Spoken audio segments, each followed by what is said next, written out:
En Belgique, on a un outil pratiquement unique au monde, un cordon sanitaire médiatique contre l'extrême droite. Ça veut dire quoi?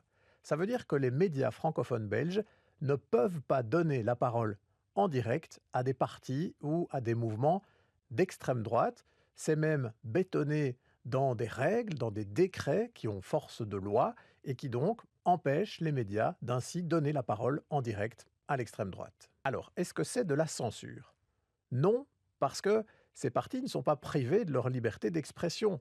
Les médias peuvent faire écho à ce qu'ils proposent, à ce qu'ils amènent dans le débat public, mais pas en direct. Le but étant de pouvoir mettre en perspective leurs propos et de s'assurer de respecter une balise importante de la déontologie journalistique, s'assurer qu'il n'y ait pas la propagation de discours de haine, de discours discriminatoires, voire de désinformation. Le cordon sanitaire, il sert aussi à ça. Mais est-ce qu'il n'est pas un peu dépassé par les faits aujourd'hui, ce cordon sanitaire médiatique?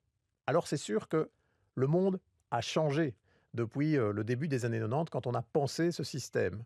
Aujourd'hui, on a le web et les réseaux sociaux qui ont retiré une bonne partie du pouvoir que les grands médias avaient sur la structuration du débat public. Et aujourd'hui, ces idées, elles peuvent circuler très facilement, elles peuvent s'imposer par d'autres moyens dans le débat public. Alors est-ce qu'il faut pour autant supprimer ce cordon sanitaire médiatique? Est-ce qu'il faut le repenser? Est-ce que c'est toujours un outil efficace? C'est un débat qui est en train de s'ouvrir en Belgique.